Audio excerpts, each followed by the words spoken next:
Welcome to Hi Channel. On this episode, we headed to Fairbanks, the capital of the Aurora Borealis, located directly under the Aurora Oval. Along the way, we enjoyed the breathtaking frigid vegetation that Alaska has to offer. Our journey began with a magical visit to the North Pole, a city famous for its year-round Christmas decorations, including candy cane-striped street lights. We couldn't resist taking a photo with Santa Claus and his North American reindeer. The festive spirit in this charming town was truly heartwarming. In the afternoon, we returned to Fairbanks and set up camp at river's edge on the banks of the beautiful Fairbanks River. The tranquil setting provided a perfect end to our first day. On the second day, we embarked on an unforgettable riverboat discovery cruise along the Chena River aboard a classic sternwheeler. The riverside scenery was stunning, and we were thrilled by a tribute from a bush pilot with float plane demonstrations. We also had the unique opportunity to watch Susan Butcher Iditarod champion sled dogs in action. As if that wasn't enough, we went ashore for a guided tour of an authentic Alaska Native village. Here, we spent time with the local community, understanding their lifestyle and sharing in their experiences. Our adventure continued with the Gold Dredge 8 historic train tour, where we enjoyed a scenic ride on the Tanana Valley Railroad.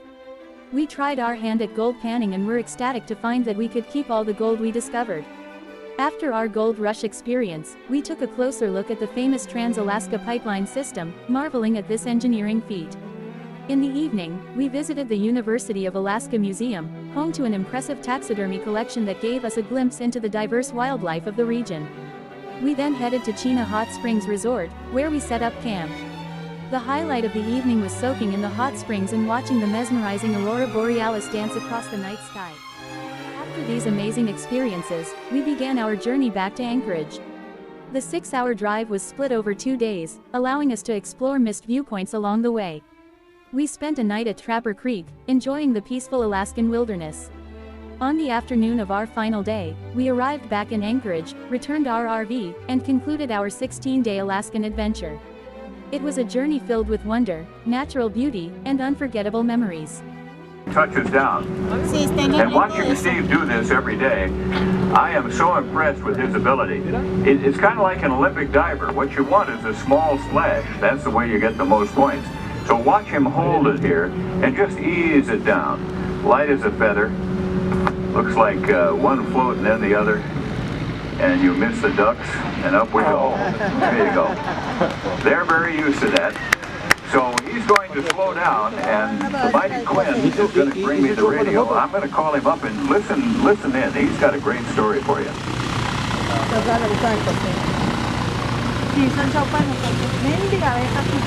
Alpha Discovery 3. Steve, good morning. What a morning, man. I'm glad you came back.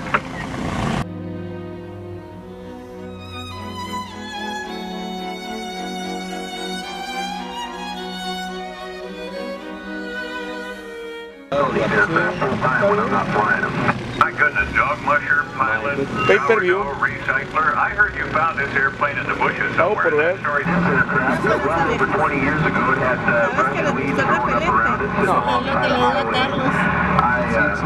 acquired it back in the air. Pero es medicinal la abeja. El bosco trae dengue y la abeja te cura. Taking me quite a few places. Now, Viper hasn't made these in a long time. Almost all you guys have one in your backyard. What's the appeal of this older model?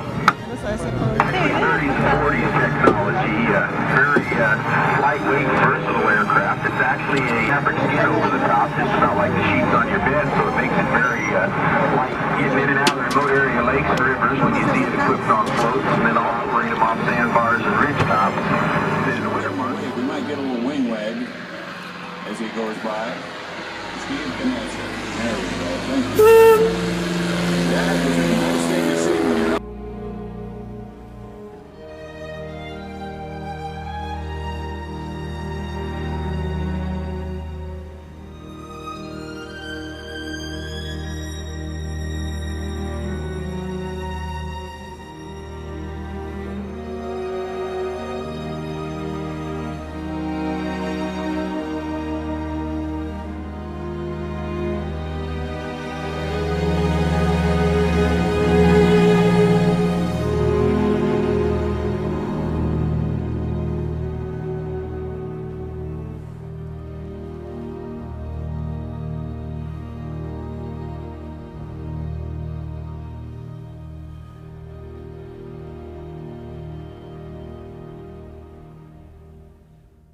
behind us to go on and win the race. This is a great team with a great future. I'll tell you more about it for you. So here they come, and it's a great finish. About 3:15, David. Well, thank you very much. And these guys did do a wonderful job. So after every run, you want them to know it, so everybody gets a pat on the head, and then just like us, everybody loves to play. Everybody into the pool at the Tranquil. That's right. And that pool is chilly, 44-degree water this morning. That's nothing for them. No, it isn't. It wouldn't be for me, though. Yeah. Well, you know, it was really fun being up here. When you guys hook the dogs up, everybody gets excited to see how excited they are. And I'm sure folks are going to have some questions. Now, is there any chance that we could have a Q&A down at the Chena Village? Are you coming down? I am. I've got to say it's one of the parts of the day that I really enjoy the most because I'm able to come down and chat with any of you that would like to come by and see me. I'm going to be in a cabin very close to where Riverboat lands. You'll know it because there's a beautiful bronze statue of our great lead dog, Granite, out front.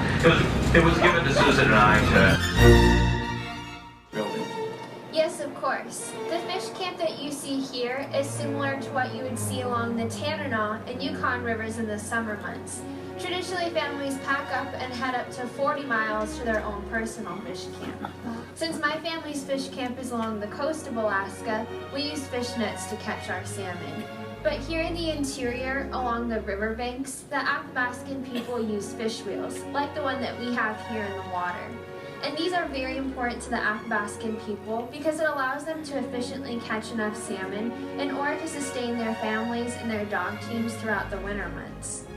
If you look on shore, you can see some canvas wall tents, and those are what we would stay in while at camp. On chilly days like today, we can build a campfire right inside. Next to me are the outdoor air drying racks, and this is where we hang the salmon before it goes into the smokehouse. The smokehouse is the large permanent structure that's behind me. It's the key to turning the salmon into a lightweight, dehydrated, and preservable food source. The structure that's next to the smokehouse is called a cache, and we use those for storage. If you look towards the far end of fish camp, you can see some dog houses. Those are there because each family would bring their dogs to fish camp. They act as a natural alarm system in case large game animals come into the area. Well, and there's a lot of nutrition in the softer parts of the salmon, and so that would be fed right away and not preserved. The fillets for later. How do you apply what goes where to that individual salmon on the table? Yes. Like I said before, I have a chum salmon. In the interior, we get 2 runs of the chum, while we only get a single run of the king and the silver. So we usually feed the chum to our dogs. I've already cut the head off and I filleted the salmon, leaving it attached to the tail so that we can hang it from the air drying rack. There's still quite a bit of meat that's left on the backbone, so right now I'm going to cut that off so I could put it in a stew for the dogs here at camp. If this were the head of a higher quality salmon, I would save this to make fish head stew for our elders, which is considered a delicacy. No kidding. Fish head stew for us elders. Well, now, that's very nice of you, but speaking for us elders, what in the world does that taste like? I don't know. I'm not old enough. Okay. Thanks for rubbing that in, you young thing, you. Now, what is this final step called? And guys, get your cameras ready. There's a good picture coming up here in a second. What do we call this, Ashley? Right now I'm scoring the salmon, and that's making diagonal cuts into the flesh.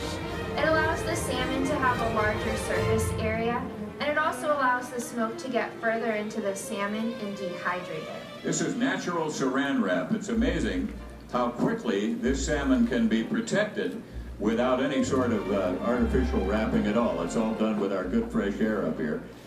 Very nicely done, Ashley. Now, I think you said what, drying rack first? Yes, we never like to put a wet dripping salmon straight into the smokehouse because it'll mold. So right now I'm gonna hang it from the air drying rack. And on a beautiful day like today, it doesn't need to be out here too long, just till it develops a nice sheen or glaze. Then once it's done air drying, we'll go ahead and rotate it into the smokehouse. Since this is all the chum salmon and would be used as dog food, it'll stay in the smokehouse for 2 weeks until it's a completely dehydrated salmon like this one, which weighs less than a pound. Well, now, the older members of your family who still use dogs could pack a lot of that in the dog sled for extra mileage. But what would the trappers eat while the dogs were gnawing on the fillets? When preparing the salmon for ourselves, we like to do quite a few things differently. Each family has their own techniques and preferences, and my family prefers to use the sockeye salmon. We like to wash our fillets very well, and then we would soak it in a brine solution of brown sugar, honey, and salt. Then when we hang our salmon from the air drying rack, we use a bug net to keep all the bugs away. Once it's done air drying, we'll go ahead and rotate it into the smokehouse just for a couple of days. We like ours to have a much softer texture. Once it's done smoking, my family cuts the pieces off where the score slices are, places them in jars, and pressure cooks it, so it's just like every other canning process.